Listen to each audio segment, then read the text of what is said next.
Bonjour à tous et bienvenue dans cette nouvelle vidéo qui traitera de la création d'un tableau de base sur LibreOffice Calc. Mais tout d'abord et comme d'habitude, si vous souhaitez aller plus loin dans les explications, je vous invite à cliquer sur les liens de formation dans la description.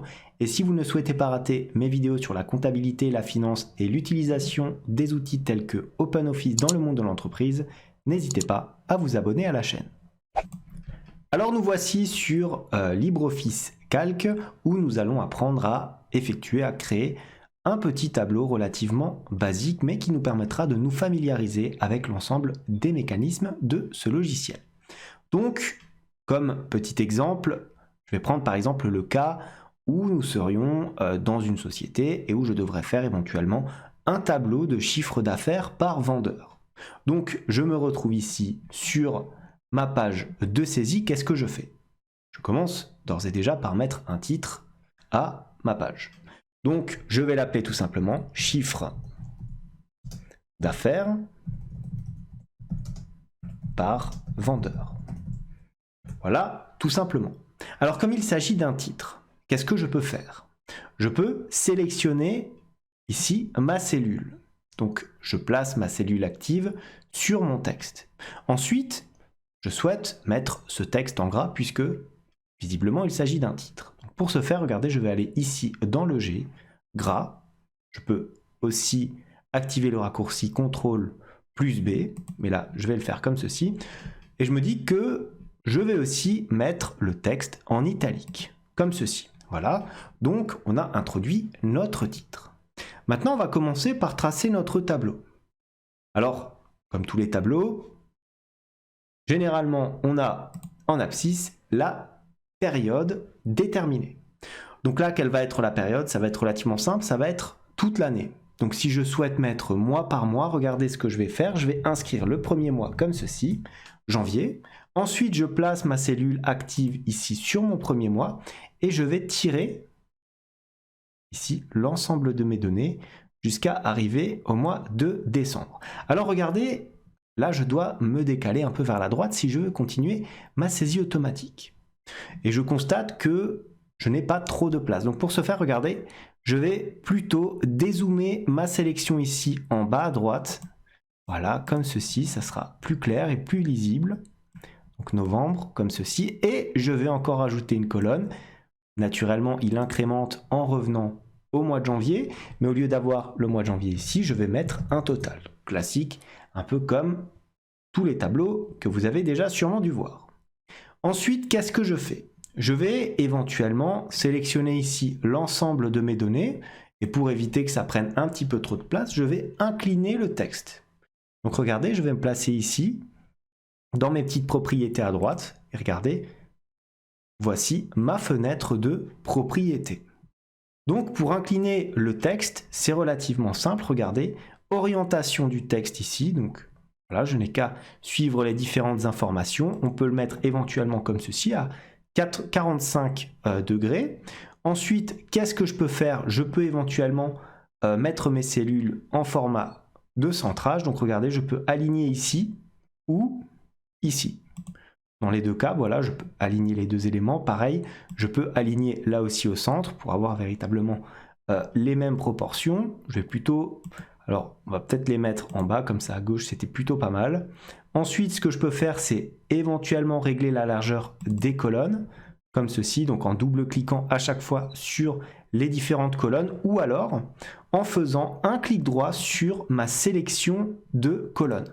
Donc là, la largeur, c'est 2,27 cm. Et ici,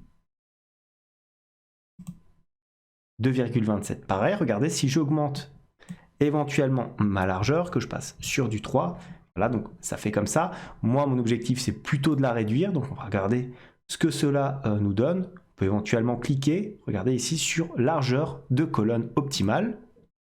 Donc, largeur de colonne optimale, ajouter 0,2 et regardez, ça nous met directement la valeur optimale finalement.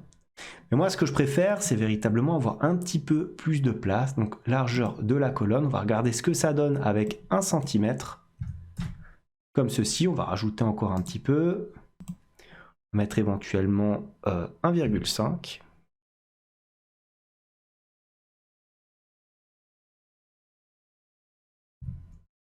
OK, voilà. Donc là, on commence à avoir des colonnes un petit peu plus propres. Ensuite, ce que je peux faire, c'est regarder, je peux éventuellement mettre déjà mes petites bordures. Je clique ici sur bordure et je vais ici dans toutes les bordures. Donc voilà, on a un format comme ceci. Comme il s'agit d'une en-tête. Là encore, je vais sélectionner mon texte et je vais placer tout ça en gras. Regardez, je peux le placer en gras ici. Je peux éventuellement changer la police et augmenter la taille de la police naturellement à ces endroits-là. Ensuite, une fois que j'ai ça, ce que je vais placer en colonne maintenant, ça va être mes différents vendeurs. Donc, supposez qu'on a un tableau de suivi avec une dizaine de vendeurs, je vais en placer 10.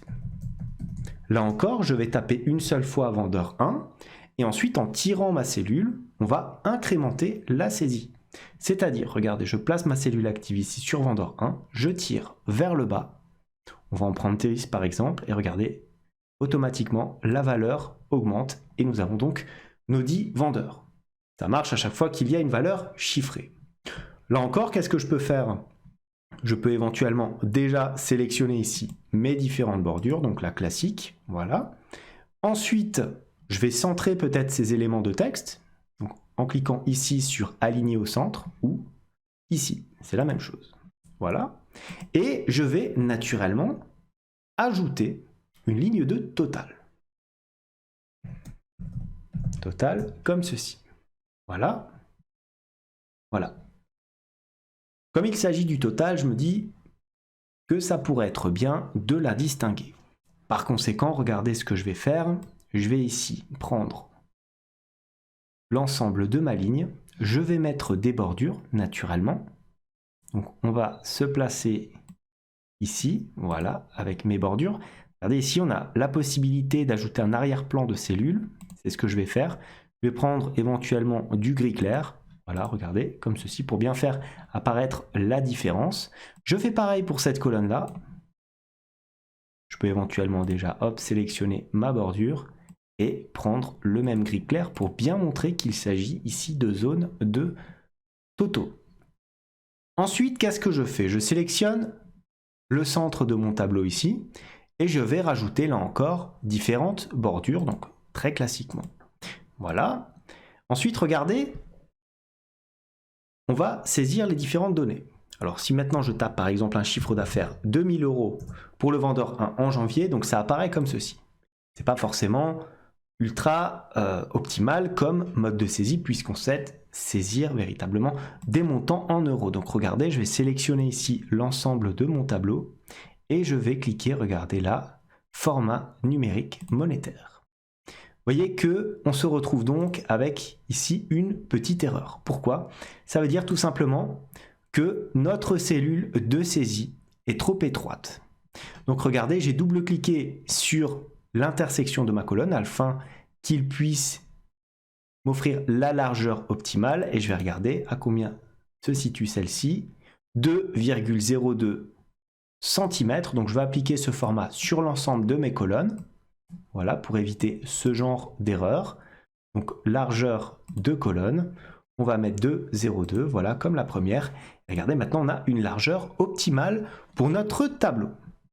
Une fois que j'ai fait ça, alors je vais fermer rapidement cette fenêtre de propriété et je vais éventuellement rajouter des petits totaux sur mes colonnes. Donc pour ce faire, je vais faire égal et je vais intégrer tout simplement une fonction, donc somme. J'ouvre la parenthèse et ça va être la somme de quoi? De l'ensemble de mes éléments ici. Voilà, je ferme la parenthèse, j'appuie sur Entrée.